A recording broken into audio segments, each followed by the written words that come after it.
வணக்கம். வணக்கம் வணக்கம். அரசியலில் பேசி பேசி நியூஸு கேட்டு கேட்டு எதை பேசுகிறதே தெரியல. அவ்வளோ நியூஸ் வச்சுக்கிறீங்க போல நீங்கள். ஆமாங்க, டெய்லி 1 மணி நேரத்துக்கு ஒரு முறை புதுசாக தகவல் வந்துட்டு இருக்குது. புதிய ஆட்சி அமைஞ்சிருக்குது, அதனால் புதிய புதிய திட்டங்கள்லாம் வரும். அதை சொல்கிறீங்க நீங்கள். ஆமாம், என்ன திட்டங்கள் போட்டார் இன்னைக்கு முதலமைச்சர்? இன்னைக்கு முக்கியமாக கவனிக்கப்பட வேண்டியது என்னென்னா, ஒரு 717 மதுக்கடையில் மூடி வைக்கிறாப்படி. கோயிலுக்கு பக்கத்தில் இருக்கிறது, பள்ளிக்கூடத்துக்கு பக்கத்தில் இருக்கிறது, மருத்துவமனைக்கு பக்கத்தில் இருக்கிறது அப்படின்னு சொல்லி ஒரு சில்லறை வியாபாரம் அப்படிங்கிற மாதிரி ஒரு கணக்கில் ஒரு 717 மதுக்கடைகள் வந்து ஒரு 2 வாரத்துக்குள்ளே மூடணும் அப்படின்னு உத்தரவு போட்டிருக்கிறாரு. அதை தான் சொல்கிறீங்களா நீங்கள்? இருக்கலாம். அதுதான் இன்னைக்கு அறிவிப்பை கொடுத்துருக்கிறாரு. இது எல்லா ஆட்சியிலும் வந்தோடனே அம்மா கூட தான் 500 கடையை வந்தோடனே கையெழுத்து போட்டாங்க மூட சொல்லி. அதுக்கப்புறம் ஒரு 1000 கடைகளை திறந்தாங்க. சரி விடுங்க, பார்த்துக்கலாம்.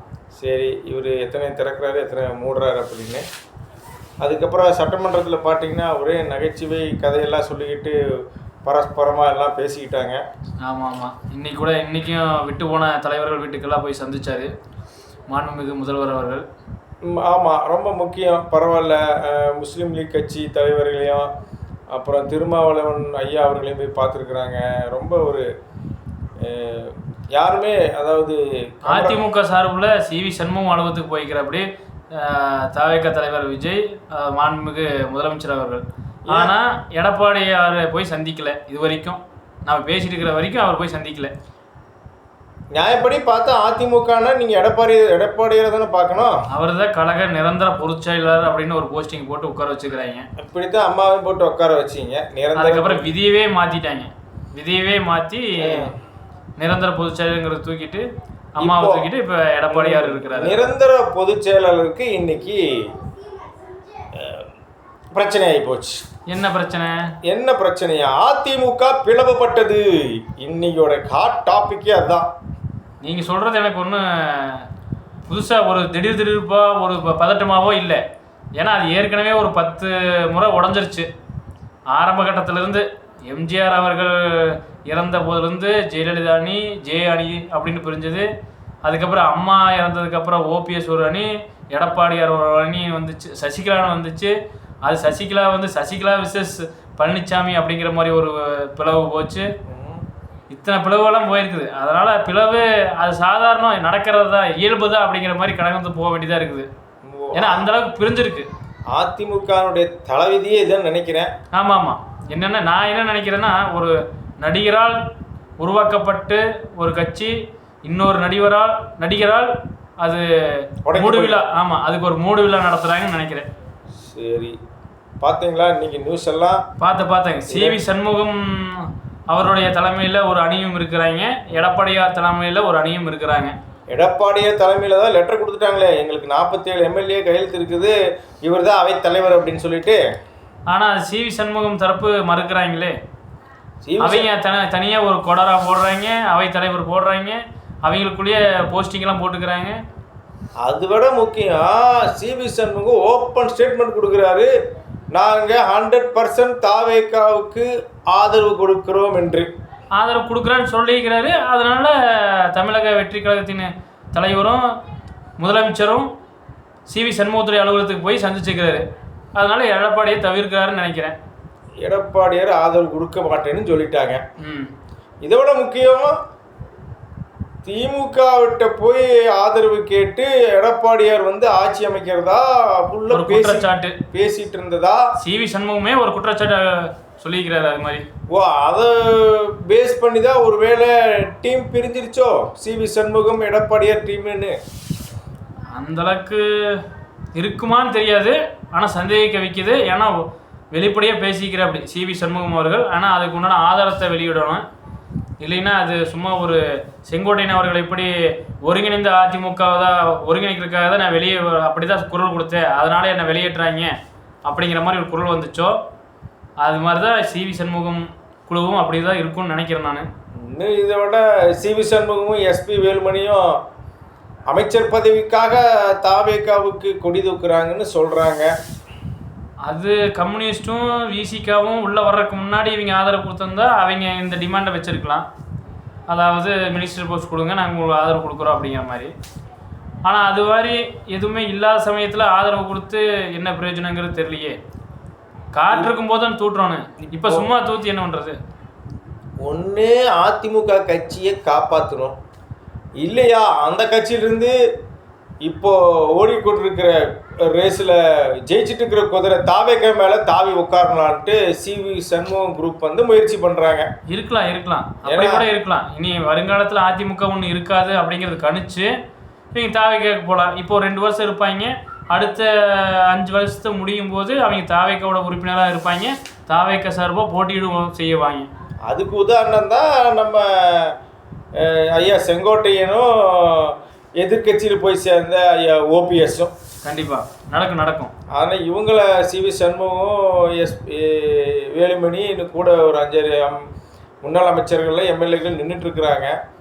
இதில் யாருக்கு எவ்வளோ பலங்கிறது தெரியல. 47 சீட்டு ஜெயிச்சிருக்கிறாங்க அதிமுக சார்பாக.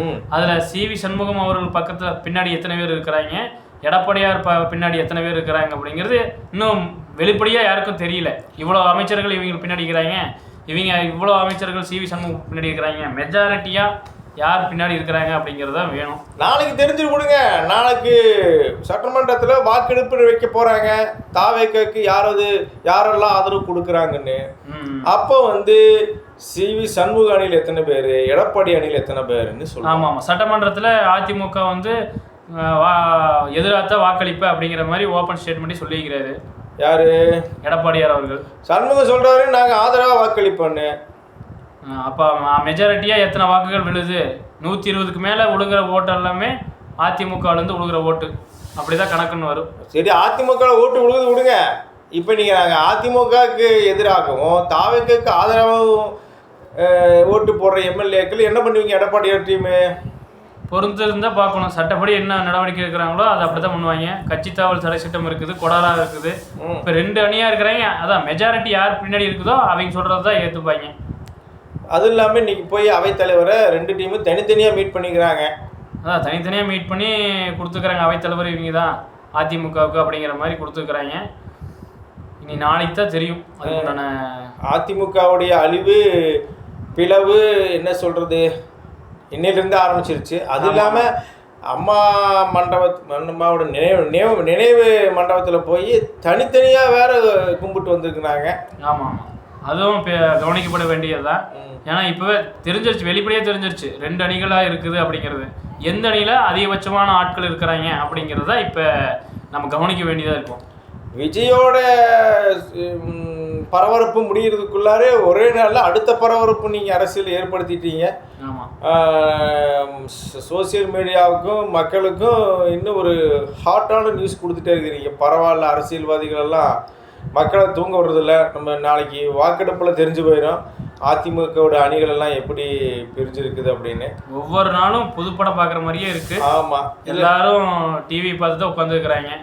எந்த ஒரு படமும் ரிலீஸ் ஆகிறது தெரியல, சீரியல் ஓடுறது தெரியல, எந்த நேரமும் நியூஸ் சேனல் தான் ஓடிட்டு இருக்கு. மக்கள் அதை தான் பார்த்துட்டு இருக்கிறாங்க, யார் என்ன பண்ண போறாங்க அப்படிங்கிறது. நியூஸ் சேனலுக்கு பயங்கரமான வருமானம் இந்த சீசன்ல. கடந்த 1.5 மாசமா எலெக்ஷன் டேட் சொன்னதுலேருந்து ரிசல்ட் வந்து விஜய் அவர்கள் முதலமைச்சராக பதவியேற்றதுலேருந்து போயிட்டே தான் இருக்குது. அதோட முக்கியமான செய்தி நீங்கள் கேள்விப்பட்டீங்களா? என்ன செய்தி சொல்லுங்க. ஒரு விளையாட்டு செய்தி தான். விளையாட்டு செய்தியா? யாரு? ஐபிஎல் பத்தியா?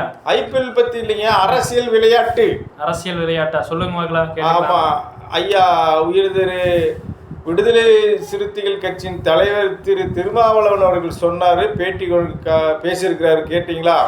பார்த்தேங்க அந்த செய்தி, நானும் பார்த்தேன். அதனாலதான் விளையாட்டு செய்தின்னு சொல்றீங்களா? ஆமா, அதிமுக அணியும் திமுக அணியும் சேர்ந்து திருமாவை வந்து முதலமைச்சராக்கலான்னு இவர் சொல்லியிருக்கிறாங்க. இவர் அதுக்கு உடன்படலையாமா? ஆமா, சரி பரவாயில்ல, கடந்து போய்க்கலாம். மக்களுடைய விருப்பம், அது அவருடைய விருப்பம்.